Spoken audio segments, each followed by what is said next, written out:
Good morning. Welcome to NewsWire here on SportsGrid. Happy Monday, the day after the end of the NFL season and the Super Bowl. Thanks for tuning into the show. We'll have a full recap, of course, of the game. We'll also get into a little bit of the future as to where things go for the Philadelphia Eagles and Kansas City Chiefs. Our SportsGrid insider Adam Kaplan will be with us. Also, Matt Lutovsky joins us, courtesy of Sporting News. Pat Evans from Legal Sports Report as well. But what is there to say about last night's game? I guess we probably have a lot to say about last night's game. Arguably one of the biggest blowouts in the history of the Super Bowl. I've been watching this thing a long time, and let's just call it what it is. One of the worst games played in the Super Bowl. Not close at all. Kansas City Chiefs, what happened to these guys? 40-22 the final, and the game was really not close. Flies over the total. Eagles end up covering that 1 point or point and a half spread.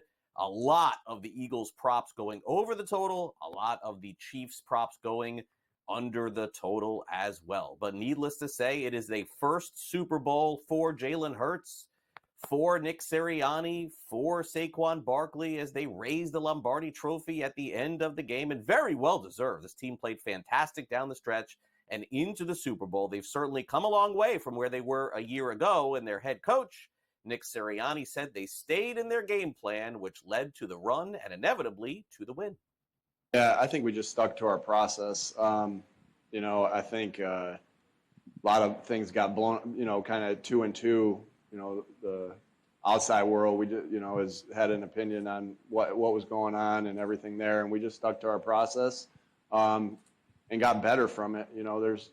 Did some things a little differently, got better from a couple things. I think at the end of the day, you saw this team embrace adversity throughout the entire year. Now, it's hard to say that when you won 16 out of your last 17, but there was adversity. There's adversity constantly. And I think we did a good job of embracing that, the ups and downs of a season, and getting better from the things that we went through. And big shout out to the defense. They came out and set the tone. We don't win that game without them. Offense, we came out, had a game plan. We knew that, the focus was going to be on the run game, and we took advantage of it. We took advantage of it in the pass game. Jalen came out, played big, and it took a team effort. So coaches, everyone in the Eagles organization, it takes all of us. What did that Lombardi Trophy look like? Man. She looked prettier in person, I tell you that. You think about it, it's better in person than it is in Madden, I tell you that, playing as a kid. But it's everything you dream of, and I'm just happy to be able to hold it, give it a kiss, and, be world champs. Yeah, what a huge season for Saquon Barkley. Think about where he was a year ago in free agency, leaving the New York Giants. Meanwhile, a huge game for Jalen Hurts, who won the MVP of the Super Bowl. He went way over his rushing prop, also went over his passing prop, throwing bombs, throwing touchdowns. Honestly, the defense of the Eagles probably was the story of the game just because of how many times they sacked Patrick Mahomes and just didn't give him any time. But let's not shy away from the fact that Jalen Hurts played a masterful game on the way to his first ever Super Bowl. Only thing I can think about is all the effort, all the work that was put in over the course of time. And I think we had a focus group out there. Offense was able to score points, to take advantage of opportunities, just enough to put points on the board, and then defense played their ass off. They played how they played all year, and I truly believe offense wins games, but defense wins championships, and how that defense has been able to play. It's a great testament to them. Hi, Jalen. Congratulations. So your phone screensaver has been you seeing the confetti drop on the Chiefs. And when I think about that wasn't even supposed to, I told them I'm going to start finding their ass in there. They had their phones out in the team meeting, But are you going to change it now that you have pictures of yourself in the confetti winning? I don't know. Maybe it's something I need to stay there so I can come back here. Jalen Hurts, Super Bowl MVP. Meanwhile, no championship for Patrick Mahomes and Andy Reid. Of course, there has to be a losing side in the Super Bowl. Reid has already said he'll be back for another season. But you could make the case this was Mahomes' worst performance in any postseason game. Just did not play well on the way to the blowout. Both Reid and Mahomes talked about some of the reasons why potentially they fell so hard in the big game. The line did a nice job. And, again, that happens in these games. Those lines get magnified there a little bit. You had a chance for the three-peat. Does this hurt more that you had a chance at a three-peat and you were able to finish it off? Yeah, listen, they all hurt. You get this far. You battled your tail off to get this far. Very, very hard to do. And it's we spent a lot of time doing this, and it's not a hobby, right? So we're in it the whole way, and spent a lot of hours doing it as players, as coaches. So it's going to hurt. They all hurt when you get to this level, and these things happen. Three-peat aside, or any of that stuff, that you get this far and you don't play as well as you want to, it hurts. They played great. There's no way around it. I mean, they played great from start to finish. They got after it. Defensive line played really well. The DBs played well to complement them, and linebackers as well. And so, like I said, I mean, I can't turn the ball over early in the game when it's not going our way, and I'll have to learn from that and try to be better the next opportunity that I hopefully get. Anytime you lose a Super Bowl, it's the worst feeling in the world. They'll stick with you the rest of your career. I mean, these will be the 2 losses that will motivate me to be even better for the rest of my career, because you only get so few of these, and you have to capitalize on these, and they hurt probably more than the wins feel good. More postscripts on the Super Bowl coming up with Adam Kaplan, our SportsGrid insider, in less than 15 minutes from now. Also, Matt Lutovsky will join us from Sporting News as well. All right, now around the NFL, some other news broke yesterday, some potential news, more rumors than anything else. Aaron Rodgers looks like he's one and done with the New York Jets. Multiple reports say that he's been informed they will be moving on from him, and he'll be moving on from them. So expect Aaron Rodgers, if he continues to play, to quarterback another team next season. Rodgers, of course, played 2 official seasons with the New York Jets, but only about 5 minutes of that first season when he suffered a season-ending injury. Played better down the stretch for the Jets, but again, going through a rebuild, probably not the best idea to have a 40-year-old quarterback leading you. Meanwhile, the 49ers probably going to need another wide receiver alongside Brandon Ayuk. They have granted Deebo Samuel the opportunity to seek a trade if he can find one. Kyle Shanahan, the head coach, said, hard conversation to have, but got to do what's best. Needless to say, looks like Deebo's time in San Francisco is coming to an end. Meanwhile, the 2025 league year and free agency signing period begins March 4th at 4 o'clock Eastern. On the 18th of February, you can start placing franchise tags on players. The Chiefs are favored to win the Super Bowl next year. They're 6-1. Eagles, Bills, Ravens, all 7-1 over on FanDuel. And the Saints are expected to announce today that they're going to hire Eagles offensive coordinator Kellen Moore. If so, maybe we'll get a press conference later today, because, again, if he goes to the Saints, that's where the Super Bowl was, and that's where Kellen Moore is too. All right, bad news for the Dallas Mavericks. They make that big trade, sending Luka Doncic out and acquiring Anthony Davis. AD is going to be out for an extended period of time, multiple weeks with an adductor strain. Davis suffered the injury over the weekend, non-contact. Also, Giannis has been ruled out through the All-Star break with a calf injury. Their first game after the break is the 20th of February. Joel Embiid says he may need another knee surgery. My goodness, he's already missed about half of Philadelphia's games this season. And Luka is now upgraded to questionable. He was supposed to play over the weekend. He did not. Probably will play tonight against the Utah Jazz. Big shakeup in college basketball. We're going to have a new number 1. The Florida Gators upset the Auburn Tigers 90-81 over the weekend. That ends Auburn's 14-game winning streak. And also Clemson beat number 2 Duke 77-71. So perhaps we'll get a number 1 team announced, and it could be certainly Alabama, who defeated Arkansas 85-81. Arkansas made it a close one, but needless to say, they ended up coming close but not getting the win. Also, Kansas State extended their winning streak to 5 as they beat Kansas. Final score, 81-73. We'll take a quick time out here on NewsWire. Coming up next, the Eagles are champs. How did they get it done? Matt Lutovsky from Sporting News. We'll discuss that next.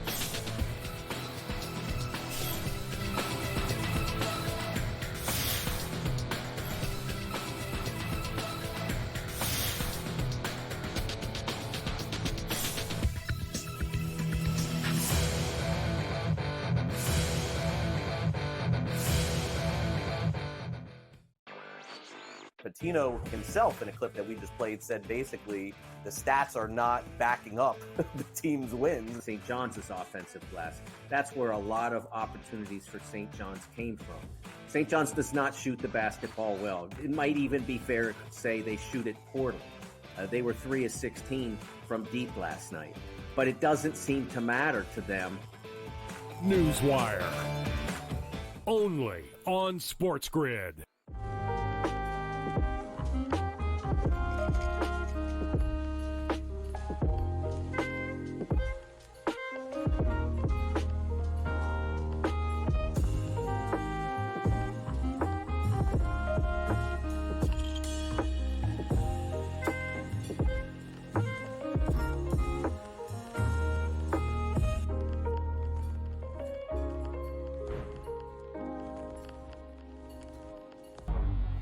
Two guys that can do it all. Too much electricity this morning. This is a good time. We're having a lot of fun. I had to do a triple take. Ka-ching!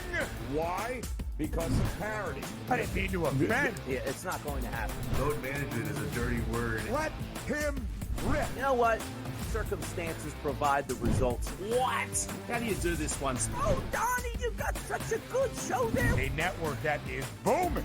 The Early Line. Only on SportsGrid. In a short format tournament like this, like the Olympics, now this is even smaller, only 4 teams. Who's got the best goaltending? You're talking 3 round robin games and then a knockout with 4 teams. So you're playing 5 games. I'm not sold yet, Mike, on the USA stuff, on the merch, but I think I'm sold on the USA at least being in the final. Only on SportsGrid.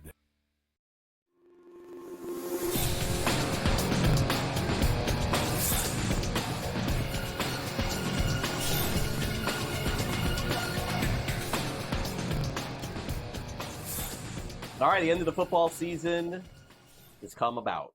Let's check in with Matt Latusky from Sporting News. Matt will probably take a big breather and then get started on the draft coming up in March and April. And, Matt, look, I mean, we, got to keep it real. I mean, it was a horrible game. I mean, we just didn't get the game that we thought we were going to get in the Super Bowl. I mean, at the half, you were kind of hoping, all right, maybe Kansas City scores, keeps things close.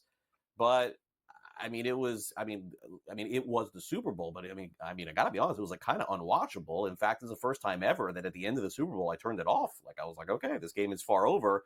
The defense was so good. The offense did plenty enough to win this game. But I think that the Eagles just deserve all the credit here. Their game planning was far superior to Kansas City.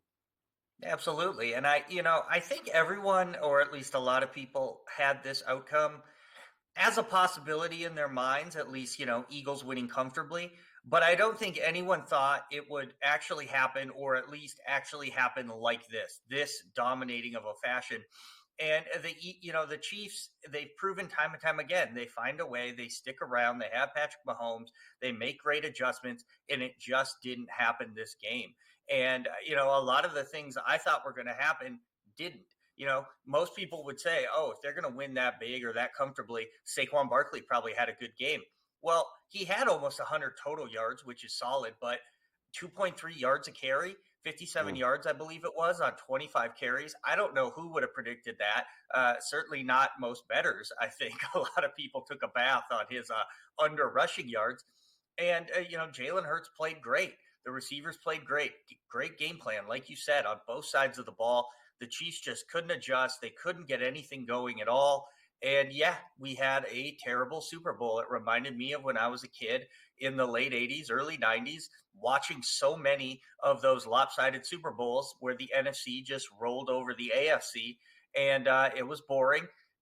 Start to finish, there was a glimmer of hope. Maybe they'll get, at the end of the first half, maybe they can score here. They get the ball first. Didn't happen. Just a complete whitewash. And, not a great game. Just that's what it is. Got to call it what it was. No, that's what it was. Like, I hear some people trying to justify, well, it had some excitement. The game was terrible. The game was over. Definitely, 5 minutes into the third quarter. The Eagles defense, how about those props, Matt, that they put out there for 5+ sacks for the Eagles? It was 7-1. That hit. A pick six at 17-1. That hit too. If you banked on Vic Fangio, you made a lot of money yesterday. Yeah, there's a lot of talk about Steve Spagnuolo and his defense coming into the game. Vic Fangio and his, they got a little bit of hype, but not as much. But after the game, I think that was the focus. I know at Sporting News, we wrote on that specifically. When you can generate that kind of pressure and put up those kind of stats without blitzing once. It's amazing. It's a great feat. I tell you what, if you want to talk about this Super Bowl as a great game, that's the focus. What they did. I think this could replace how people used to talk about what the Giants defense did to Tom Brady, specifically in the undefeated year, where they generated all that inside pressure and were able to get to Brady up the middle, make him uncomfortable, and force him into arguably the worst game of his season, if not one of the worst of his career, certainly in a big moment. I feel like that's going to be the lasting memory of this Super Bowl. As good as Jalen Hurts was, as great of a year overall as this was for Saquon Barkley, what we're going to remember from this Super Bowl is the Eagles defense, the way they generated pressure, the way they limited Patrick Mahomes to arguably the worst game of his career. That's the story of this game, and it was a sight to behold. If you love defense, if you love defensive game planning, this was the game for you, and this is the type of game where defensive coordinators will probably watch the tape for years to come and talk about the masterclass Vic Fangio just unleashed on the Chiefs. Yeah, a lot of people are comparing it to the time that Tampa Bay played Kansas City and won 31-9. I didn't really see it that way. This game reminded me a lot of the Seattle defense when they took on Denver, and Denver came into that game with Peyton Manning, and everyone sort of expected, hey, Denver could win. It's a close spread, and Seattle's defense was so good in that game. Reminded me more of that one than it did so much about the last time that Patrick Mahomes lost a Super Bowl. All right, so Jalen Hurts ends up going over on his touchdowns, over on his yards, over on his passing yards, over basically on everything. I guess, the biggest surprise for some, Matt, was that he doubled his rushing yards, right? Like, that was in the 30s. It ended up at 72. And maybe I'm crazy, but it seemed like that was the healthiest he's looked rushing the ball in months. Yeah, he looked great. And, he had been a little banged up in the playoffs, and we knew that. And he sort of picked his spots, which is why I think, on Friday when we talked, a little bit hesitant to look at that rushing total and give it the over.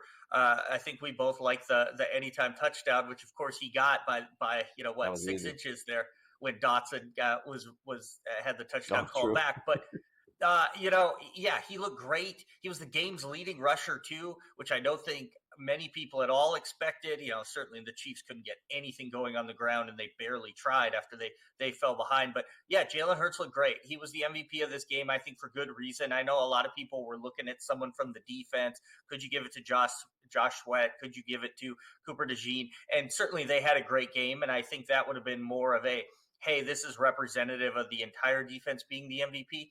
But when a quarterback has as good of a game as Jalen Hurts had, the one interception notwithstanding, he's the MVP. It's just the way it works. And he deserved it. He made that offense go. He had big runs, too, at critical times. It's tough to think back that there was a critical time in this game, given the blowout nature.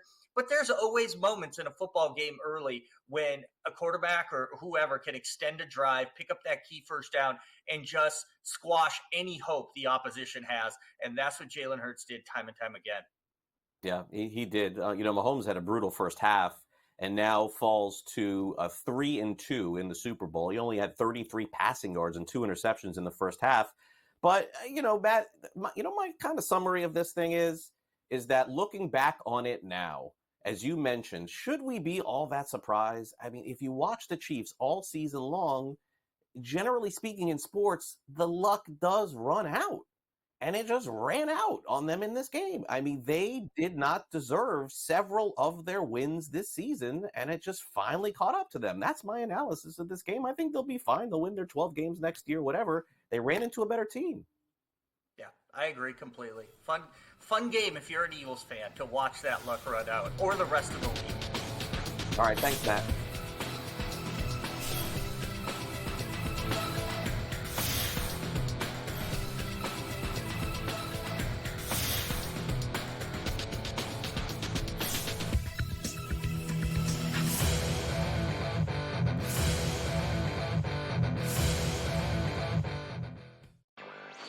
Patino himself, in a clip that we just played, said basically the stats are not backing up the team's wins. St. John's offensive glass. That's where a lot of opportunities for St. John's came from.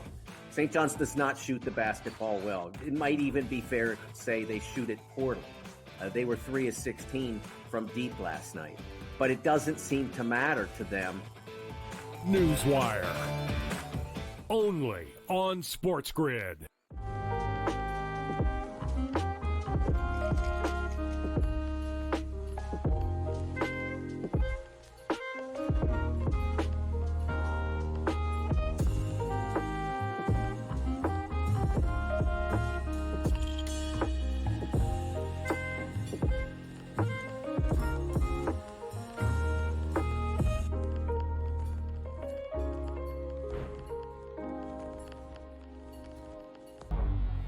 Two guys that can do it all. Too much electricity this morning. This is a good time. We're having a lot of fun. I had to do a triple take. Ka-ching! Why? Because of parity. I didn't mean to offend. Yeah, it's not going to happen. Load management is a dirty word. Let him rip. You know what? Circumstances provide the results. What? How do you do this one? Oh, Donnie, you got such a good show there. A network that is booming. The Early Line. Only on SportsGrid. In a short format tournament like this, like the Olympics, now this is even smaller, only 4 teams. Who's got the best goaltending? Over, you're talking 3 round robin games and then a knockout with 4 teams. So you're playing 5 games. I'm not sold yet, Mike, on the USA stuff, on the merch, but I think I'm sold on the USA at least being in the final. Only on SportsGrid.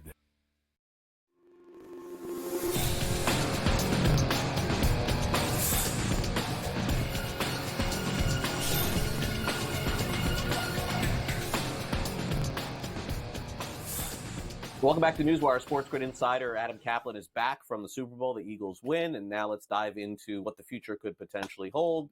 He'll also join us later. We'll go over more of this stuff. But Adam, thanks for coming on the show here. I mean, it was a blowout, this game. As I've talked about earlier in the show, Adam, first time I think in my life I stopped watching. I don't ever remember stopping. Yeah. I stopped at the end. Was it 40-6? I think that's when I quit. I think it was when it was 40-6. I think I stopped, and my son, he was like, all right, he was tired. Wanted to go to bed. I'm like, all right, buddy, like, that's fine. Like, I don't think I've ever done that before. Look, I know we got a lot of offense. We got a lot of scoring, and it's always going to be fun for betting. Well, the Super Bowl, now that sports betting is legal. But for me, this was one of the worst watches of all time. Yeah, it was a really interesting game. So first of all, the betting line, which opened at 1.5, we were talking to Johnny Avello, who's a lines maker, in Vegas for decades, has now worked for DraftKings, and we talked to him Thursday. By the way, you could go to our YouTube page or YouTube channel, and you could actually see these interviews, these celebrity interviews we did with a lot of people in gaming. And he said it's extremely rare for the opening line to hold up to game day. And it was either 1 or 1.5. Remember, it opened at 1.5, Craig, and it was either 1 or 1.5, depending which book you were looking at. The total, by the way, is funny because it opened at 50.5, dropped to 48.5. And I was saying to a friend of mine, I guarantee you this goes over, because the Eagles are going to play dime defense. They're not going to care. And the Chiefs are going to throw, and the game went over. So, but overall, Craig, you're right. It was hard to believe. Now, are the Eagles that much better than the Chiefs? No. But as I was telling you off camera, the Chiefs' underachievement on offense this season, it caught up to them. And the left tackle situation, we'll get into that in left guard and what happened there. But all the issues that manifested, they only had 2 games this season of 30 points or more. That's the Chiefs we're talking about, right? That's not what you would think out of Andy Reid for years past, but their offense was clearly not what they thought it would be this season. No, and lost at least 2 games they had no business winning. We're not talking about like the dynamics of sports where teams get lucky. Like, no business beating the Broncos, no business beating the Raiders. They won both those games. I don't know how. All right, so let's go back to Philadelphia. Jalen Hurts wins the MVP with his legs, I think. I mean, doubling his rushing prop, Adam, but was way over that. Didn't look slightly hurt at all, throwing perfect passes, honestly, to a lot of his wide receivers. So very well-deserved MVP. I don't really have much more to add on that. Actually, I would have at least done a co-MVP with Josh Sweat, number 19. Craig, let me explain quarterback pressures. They're not sacks, but you've won your pass rush, right? The way a coach explained to me was this: if you have 3 quarterback pressures, that's really good for a game. He had 7 from Next Gen Stats. That's incredible. Now, Hurts was really good. Other than the pick, he played really well. He played much better, though, in the Super Bowl 2 years ago that they lost. But he was really solid, very accurate. And by the way, they played it the way that they wanted to play it. He only had 22 pass attempts. Hurts and the two running backs had 42 total attempts. When you have that, you don't even need to look at what the score is. You know they're blowing the other team out. It was incredible. Now, for all the talk that this is the best offensive line in NFL history, I always thought that was crazy about a month ago. I don't think that's crazy anymore, Craig. Their offensive line absolutely dominated, mostly in pass protection. Barkley didn't have the holes that he's used to, but it didn't matter. And Hurts delivered. Their offensive line delivered. And one more thing I do want to add before we move on: the coaching is elite here. They have the NFL's best coaching staff. Yeah, and including Vic Fangio. It's funny, Adam, is that when Miami fans are the funniest, man. Like I live here, and when Vic Fangio was out, Dolphin fans were like, he was overrated. He wasn't very good, and they'll do better. I mean, my gosh, were they wrong? Like this guy. I mean, I don't think he's going to be a coach again, a head coach in the NFL, but he is up there with the best of all time. He's got to be. He's elite. In fact, if some of the veteran Dolphin players were not very happy with him, who played from on defense, because they were being used a different way. They complained, but they're not playing in the playoffs. The Eagles are. And Vic Fangio, who, by the way, got his football career started with the Philadelphia Stars of the USFL. I was a season ticket holder. He was in his 20s then, and I was in high school. And they had if you're really old enough to remember the Doghouse D with the late great Sam Mills and and they played at the Vet. And now remember, Vic grew up about an hour outside of Philly. He's going to end his career with the Eagles. And you have to understand, Craig, with Vic Fangio, they've been trying to hire him for years. After he was fired by Denver, the Eagles looked into it. He wasn't available. Then he came on as a consultant in 22. And he's done one of the all-time jobs, 27 years covering this business. I'm sure you and I could put our list together that coaches have done a great job, an elite job. This is right up there. I agree with you. This is one of the all-time jobs I've seen. Yeah, I mean, sometimes it doesn't work. I mean, Buddy Ryan is known as one of the best defensive coordinators of all time, just wasn't a great head coach. Maybe that's the same as Fangio. Adam, we'll check back with you in a few minutes, okay? Sounds good.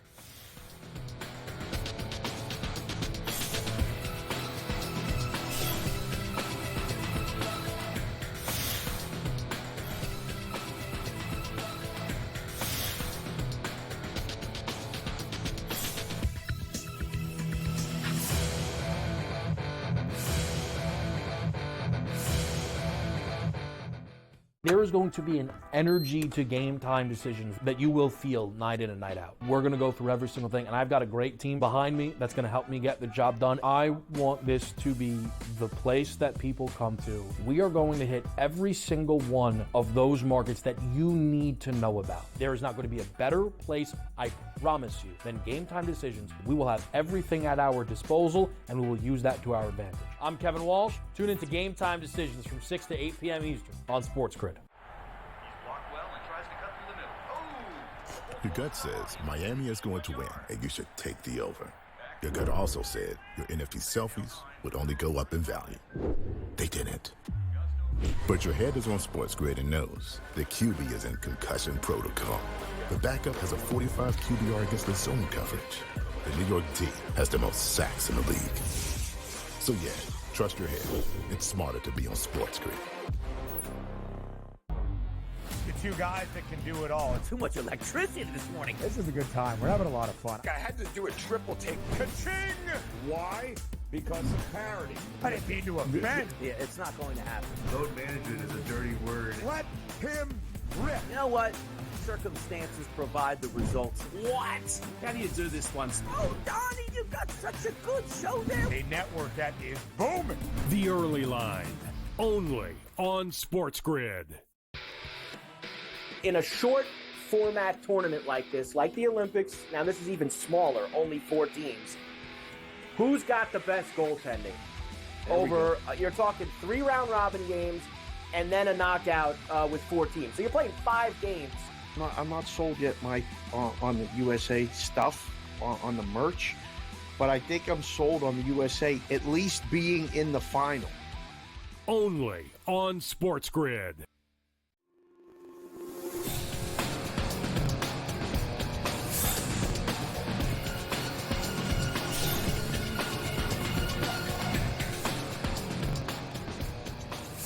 Welcome back to NewsWire. As we get closer and closer, the next big trademark, sports betting event, fair to say, is the NCAA tournament in March. So maybe the state of Missouri will get their act together here after already legalizing sports betting and get online. Pat Evans joins us, courtesy of Legal Sports Report. Pat, I am surprised, man. I'm surprised that that Missouri didn't get online for the Super Bowl. I'm surprised to read over at LegalSportsReport.com that this ain't going to happen by March. So, we're going to start moving the goalposts, so to speak, for them. Maybe it is football season for them. Yeah, I mean, so the Missourians voted to approve it in November, and generally that is, hey, it's legal, let's go bet. But, there does have to be all that framework that has to be put into place to make sure it's regulated and responsible and all the jazz like that. And so the Missouri Gaming Commission, as soon as it was certified, and it took till December to be certified because that's how the political system works, they got to work and they turned it around in roughly 2 months or a little less than 2 months to make sure everything's kind of put together nicely. It is now in Governor Mike Kehoe's hands. It also has to pass through the Secretary of State. They just have to give it their AOKs and make sure it's all good there. Then it goes through a 30-day public comment period where you're going to see some operators and responsible gambling people come out and say, hey, we need these things tweaked here and there. Then one more final approval, and then we'll see the licensing process. And there is a stipulation in there pretty much that can get things live pretty much from the get-go. To your point, that's not going to happen before March Madness, unfortunately, for those in Missouri. Missed a great opportunity this weekend that the sports books probably would have loved in Missouri. But yeah, I mean, from as soon as it was certified and the Missouri Gaming Commission started talking about it and putting it together, they've said late spring, early summer. So I think, you'll get some good baseball betting in Missouri this summer, and then, of course, get going for the football season. Yeah. All right. Well, the good news today is a little bit of a surprising piece of news, which you can read about over at LegalSportsReport.com. Governor Greg Abbott now supporting sports betting in Texas. This is a significant piece of news here because I think this has an opportunity, honestly, Pat, to move ahead of all of the other states. I mean, we know that the sports teams want it. If they can get the government involved, local government in Texas involved in this thing has some legs, maybe next year. I mean, Texas has been something that we've been talking about nonstop because of these little tiny momentum changers. I mean, you've got Miriam Adelson, after she bought the Mavericks in 2023, pouring money into the politics scene in Texas to kind of sway gambling. Of course, we've seen Mark Cuban, Jerry Jones, Tillman Fertitta. They all want destination casinos, and sports betting can be kind of an addition to that or a standalone, depending on how the lawmakers feel. And yeah, this is huge. I mean, Greg Abbott is the sitting governor of Texas and has kind of been neutral-ish on it, but now he says he won't stand in the way of sports betting. So that is clearly not opposition. Now, the problem there is, and this is where, to your point, where it can kind of sway things, is it still needs to get through the legislature. The House, it passed an online sports betting bill in 2023. They meet every other year. And it fell on deaf ears in the Senate, partially because it had more Democratic support than Republican support. And Lieutenant Governor Dan Patrick is not a fan of that method. He, in a Republican-controlled state, he says it needs to be a Republican majority bill. And that's where the issue stands. He's standing firm with the current GOP platform in Texas, which is anti-gambling. And so that remains the main issue. Now, can Abbott sway his lieutenant governor enough if he's that passionate about it or wants it that badly enough? We'll have to see. It's going to be an interesting session for sure because, again, of all the momentum pieces we've talked about recently, and this is a huge one. And so, yeah, right now, Lieutenant Governor Dan Patrick still in the way, but having the governor say, hey, it looks like an okay thing to me, that's got to mean something big. Yeah, definitely so. And maybe even some positive news coming on this the Senate Resolution 131 in Georgia. So, I mean, Georgia may take some more time. I personally think, it's just my opinion, but, certainly maybe introducing this bill here in 2025 gives us some hope again for 2026. Yeah, Georgia's one of these states that we've talked about a lot in the last couple of years. They've come close. They've seen things fall apart kind of at the last minute because of partisan differences. And of course, especially in a state like Georgia, you need the Republican-Democratic bipartisanship reaching across the aisle and coming together. And you just have to look at, presidential elections to see how split Georgia is in that sense, and how much those issues can kind of divide the lawmakers. And that's what's happened in part in Georgia. The other part is there's two different schools of thought in Georgia. One has been to legalize sports betting through the lottery, just legalize it as a lottery game that's controlled by the Georgia Lottery. Easy peasy. Some people don't like that, and that's been kind of a cause of a rift. And this is the other way, which is a constitutional amendment in Georgia, which would amend the Constitution, allow for sports betting, and that's where we're at. And it would also, it has to get 2/3 of vote. So again, a huge amount of bipartisan cooperation will be needed to get to that threshold. But then it also would go to the voters of Georgia, which, judging by what we've seen in polls and such, I don't think that's a hurdle at all. I think it would pass pretty easily in Georgia, unlike what we saw in Missouri, which was a very 50-50 split vote. But again, this is kind of where we're at. The fact that you need 2/3 votes, the fact that you have two separate kind of methods that have been thought about to legalize sports betting in Georgia, and then just the general partisanship in Georgia. Again, it's come close a couple of times the past few years. Can it get close again? We'll see. That's why we watch it. That's anything can happen in these state law paths. Georgia could be one that gets it done this year. Finally, let's get to my favorite story of the day, which is sports betting in Deadwood, South Dakota. Now, Deadwood, one of my favorite shows of all time on HBO. So, I picture people walking into these saloons, betting on sports. For people who don't know, it's the only place that you can legally bet in the state is Deadwood. But there's a chance that this could potentially expand. I don't know the magnitude of sports betting in this state. I don't get a lot of numbers from you guys over Legal Sports Report on this state. But again, it's a cool story and a really cool city, too, that still exists. No, it's fun. To your point, it's kind of like Wyoming, it doesn't really move the needle as a full-blown market for sports books. Probably not a ton. But yeah, in 2020, voters in South Dakota decided to legalize sports betting. Great. Well, the legislator came back and said, no, you can only do it in Deadwood at casino properties in Deadwood. Right. That makes sense. That's what this Constitution says. In 2022, they tried to put it to the vote again of, hey, do you want sports betting statewide? But that didn't pass the legislature because they said it's Deadwood. That's where the gambling is. Now they're trying it again. It would go to the voters. Interestingly, it's kind of the same thing you hear with the tribal stuff in Florida. The server has to be on property in Deadwood to go statewide. Interesting kind of caveat there that you do see in a lot of other states too. But yeah, it's a fun story. I think just because of the Deadwood concept and everything like that, does it move the needle? Probably not, but still something we'll be tracking just because, again, it is a potential statewide expansion, which is, still news. Okay, fair enough. Great to have you, Pat, here on NewsWire. We'll check back with you later in the week. Thanks for coming on. Yeah, thanks as always, Craig. All right, Pat Evans from Legal Sports Report on with us. All right, coming up next, we're going to bring Adam Kaplan back. It's sort of rare on Super Bowl Sunday to have any significant stories or rumors sort of break, but we actually got two of them on Super Bowl Sunday. And normally I thought that was reserved for a day where no media breaks, but we had it. We'll get into it next. Stay with us here on NewsWire on SportsGrid as Adam Kaplan, our SportsGrid insider, joins us after the break. Don't go away.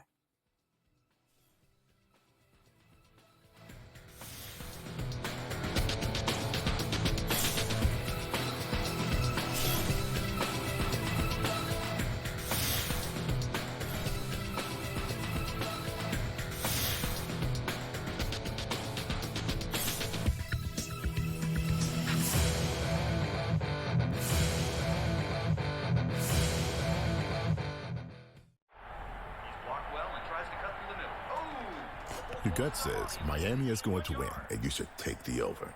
Your gut also said your NFT selfies would only go up in value. They didn't. But your head is on SportsGrid and knows the QB is in concussion protocol. The backup has a 45 QBR against the zone coverage. The New York D has the most sacks in the league. So yeah, trust your head. It's smarter to be on SportsGrid. Anyone that's been to a sporting event, the atmosphere before a game, I think Game Time Decisions has that same exact atmosphere. This is our arena. This is what we do. There is going to be an energy to Game Time Decisions that you will feel night in and night out. The excitement you get when you lock your bets in, when you're figuring out what you want to do, we can zone in on the biggest games each night. I want this to be the place that people come to before the games start so they feel as ready as possible to lock in their cards. We are going to hit every single one of those markets that you need to know about. We're going to go through every single thing, and I've got a great team behind me that's going to help me get the job done. There is not going to be a better place, I promise you, than Game Time Decisions to get that new information, react to it, and be able to then bet accordingly. We will have everything at our disposal, and we will use that to our advantage. I'm Kevin Walsh. Tune into Game Time Decisions from 6 to 8 p.m. Eastern on SportsGrid. The two guys that can do it all. Too much electricity this morning. This is a good time. We're having a lot of fun. I had to do a triple take. Ka-ching! Why? Because of parity. I didn't mean to offend. Yeah, it's not going to happen. Load management is a dirty word. Let him rip. You know what? Circumstances provide the results. What? How do you do this one? Oh, Donnie, you got such a good show there. A network that is booming. The Early Line, only on SportsGrid.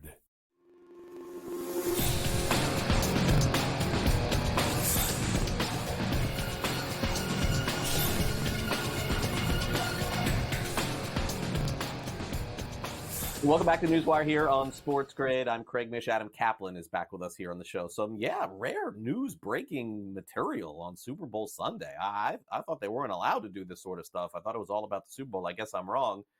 All right, so the news breaks yesterday of Aaron Rodgers. Adam, I got to tell you, every step of the way with Aaron Rodgers, this feels like Brett Favre all over again, man. Like, it feels like the same exact thing is happening. You know, his career comes to an end in Green Bay. He goes to the Jets. It doesn't go well.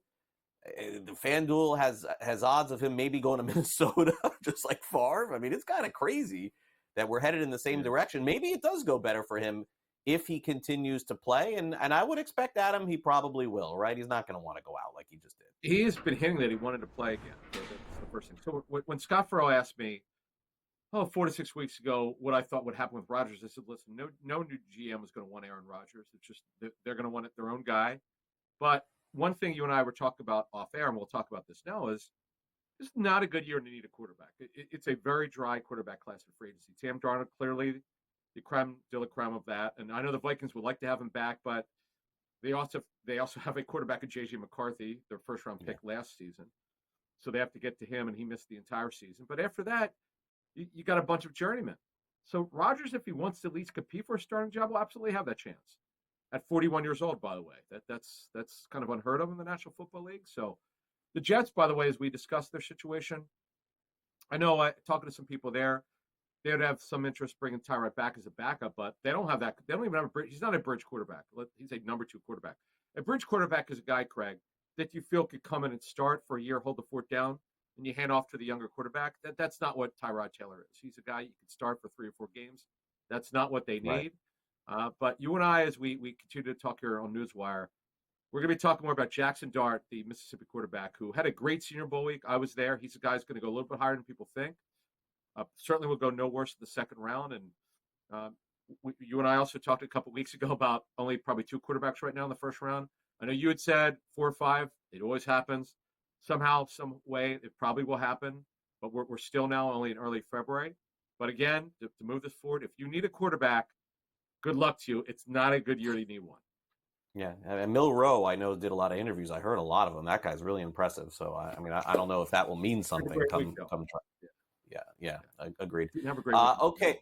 All right. So let's go to Deebo Samuel, who I probably would think I think was it 2 years ago or was it 3 that he was easily the fantasy football MVP of the league. I think it was it 2 or 3 years ago. I forget how long it was, but had that breakout season, got the contract, and then from there, nothing happened. I don't know. Like it sort of felt like he wasn't really as big a part of the game plan. I still kind of feel like he's the same player, but the 49ers just had their issues offensively over the last couple of years. Maybe it was a matter of him being able to play alongside McCaffrey. I'm not really sure. But look, if I'm another team, I guess the contract situation's a little bit formidable. But I think he's going to be fine, Adam. I think he ends up somewhere as a number 1 or number 2 wide receiver. Okay, we have to understand, Craig, with Deebo Samuel, he's a specialty receiver. You have to understand how to use this player. Kyle Shanahan coached him in 2019 at the Senior Bowl, and he knew exactly what he wanted to do with Samuel because he saw some of his tape at South Carolina. And was like, all right, I could take that to this guy to the next level, and he did.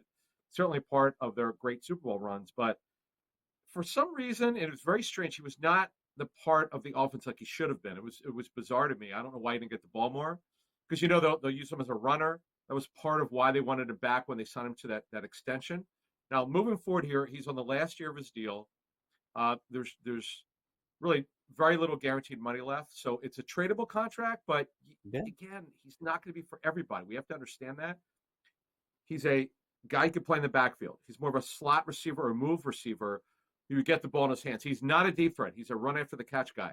He's not going to be for an offensive coordinator who's not creative. That don't work. So you're going to eliminate some guys who are just not creative. He's not going to be for everybody. And by the way, he's 29 years old here, so he's certainly in the back 9 of his career. Yeah, so there's still a lot of options, and I would think that any team could end up with him. Any offensive option, by the way, in the NFL, the first graphic that we show always has Pittsburgh at the top. It feels like the Steelers are on top. They need any receiver, right. Every player, every quarterback, every wide receiver, every offensive lineman, it's always the Steelers. Denver, the Chargers, the Patriots. I could see him with the Raiders too. It definitely feels like a Raiders type player. Pete Carroll knows all about Deebo Samuel playing in the same division. But you do bring up some really good points because like if you close your eyes and you dream about Deebo Samuel, you don't see him streaking toward the goal line and somebody throwing up a bomb. It's more of him catching something over the middle and breaking a couple tackles and go. By the way, what's ironic is the Steelers they tried to get Brandon Ayuk from the Niners before Ayuk signed his extension. In fact, talking to them, they really thought they had a good shot to get him. They didn't. They got Mike Williams. It didn't work out like they had hoped. But the Steelers, I don't know how they keep making the playoffs, but they need major help on offense. They need a quarterback. I highly doubt Russell Wilson will be back. It's not a done deal yet, but the expectation around the league is he won't be back. They need a quarterback. They need 2 receivers. George Pickens, the word around there is they know they're going to have to extend his contract. If not, it could get ugly. He's going to need a new deal.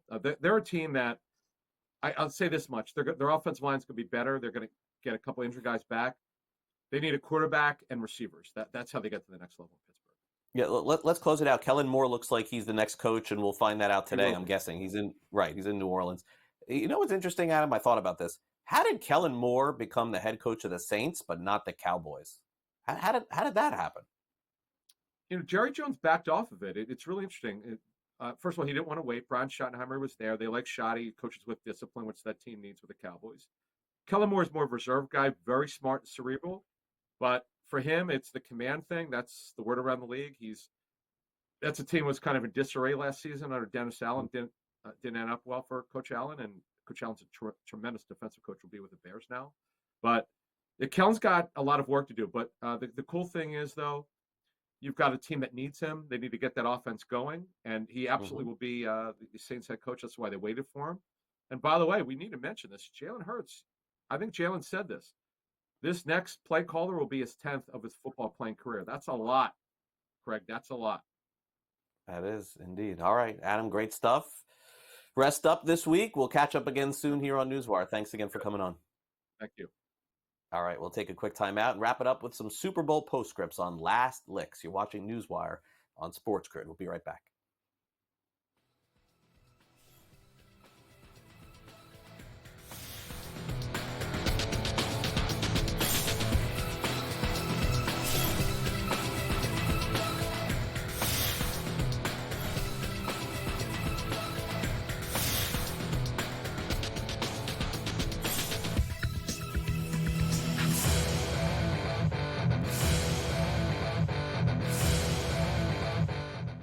There is going to be an energy to game time decisions that you will feel night in and night out. We're going to go through every single thing, and I've got a great team behind me that's going to help me get the job done. I want this to be the place that people come to. We are going to hit every single one of those markets that you need to know about. There is not going to be a better place, I promise you, than Game Time Decisions. We will have everything at our disposal, and we will use that to our advantage. I'm Kevin Walsh. Tune into Game Time Decisions from 6 to 8 p.m. Eastern on SportsGrid. Your gut says Miami is going to win, and you should take the over. Your gut also said your NFT selfies would only go up in value. They didn't. But your head is on SportsGrid and knows the QB is in concussion protocol. The backup has a 45 QBR against the zone coverage. The New York D has the most sacks in the league. So yeah, trust your head. It's smarter to be on SportsGrid. The two guys that can do it all. Too much electricity this morning. This is a good time. We're having a lot of fun. I had to do a triple take. Ka-ching! Why? Because of parity. I didn't mean to offend. Yeah, it's not going to happen. Load management is a dirty word. Let him rip. You know what? Circumstances provide the results. What? How do you do this once? Oh, Donnie, you got such a good show there. A network that is booming. The Early Line, only on SportsGrid. In a short format tournament like this, like the Olympics, now this is even smaller, only 4 teams. Who's got the best goaltending? Over, you're talking 3 round robin games and then a knockout with 4 teams. So you're playing 5 games.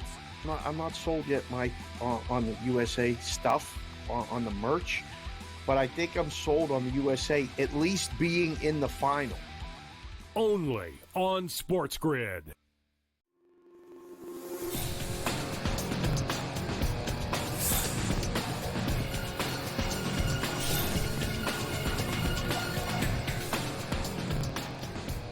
Welcome back to NewsWire here on SportsGrid. I'm Craig Mish. We wrap the football season up today here on the show. My gosh, it's kind of like I love baseball so much. It's like my main thing, but there's always some bittersweet feelings when I know the football season is over because it's just so much fun from a media perspective. So let's put a bow on the Super Bowl with some stories as we end. It's time now for some last licks.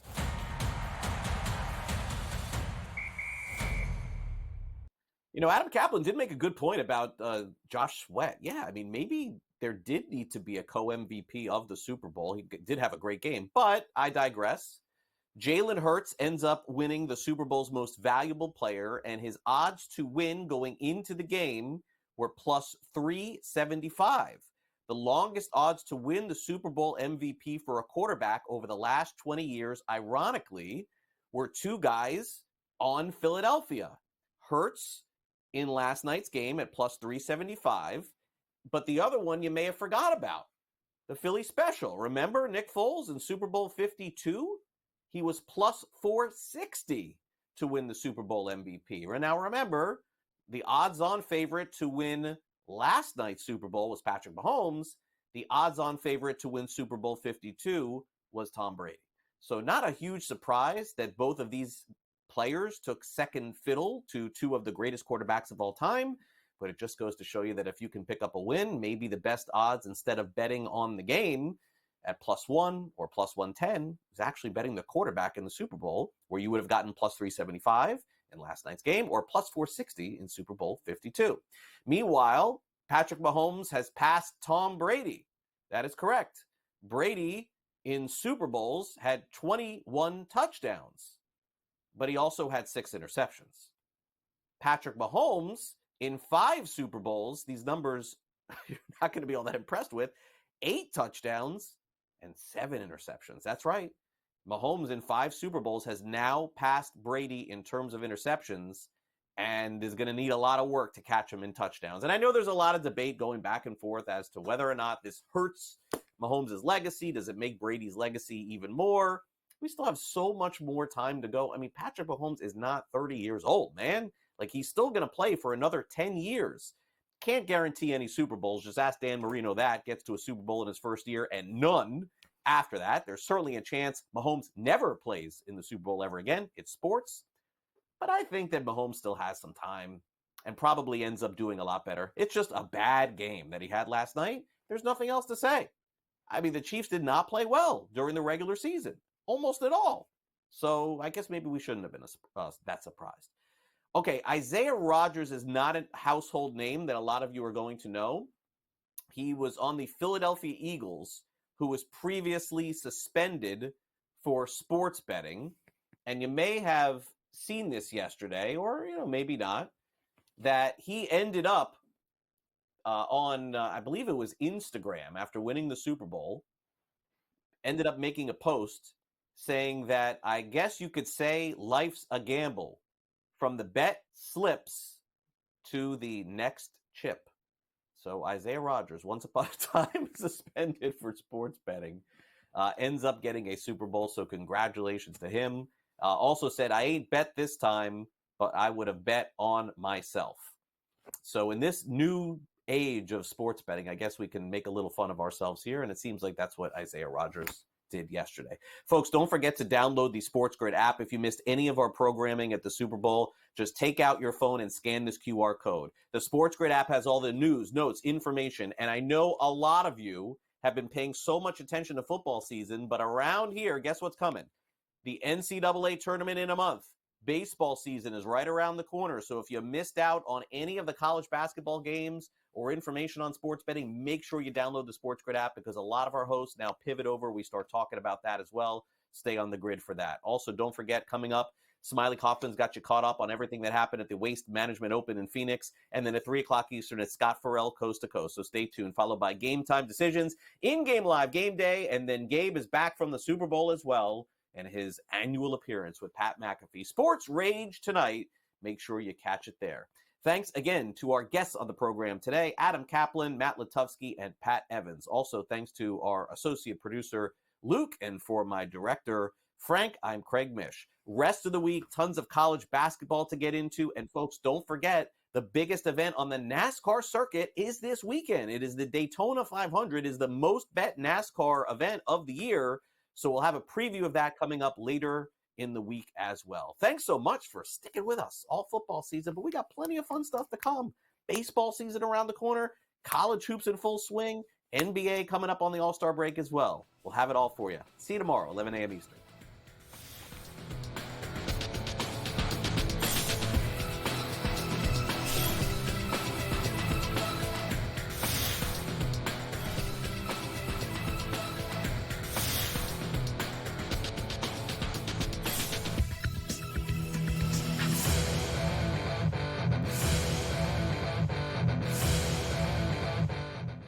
There is going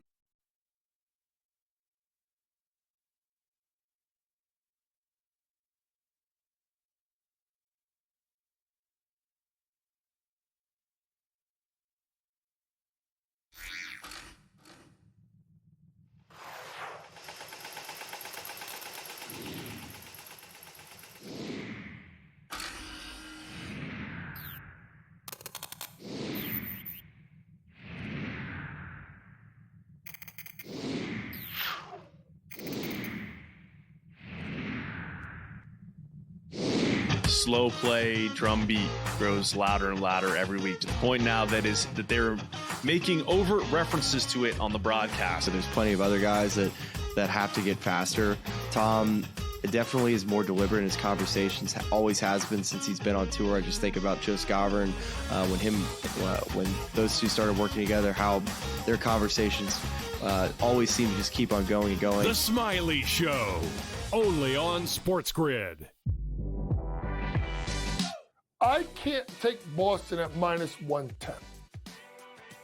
I don't see the value in it, right? You're getting minus money. If Boston were to turn around and become even money or a plus 105 or plus 110, yeah, I can understand you want to take that. So because of the value at 5.5 to 1, I got to like the Knicks and their chances of coming out of the East. Betting above the rim, only on SportsGrid. In a short format tournament like this, like the Olympics, now this is even smaller, only 4 teams. Who's got the best goaltending? Over, you're talking 3 round robin games and then a knockout with 4 teams. So you're playing 5 games I'm not sold yet, Mike, on the USA stuff, on the merch, but I think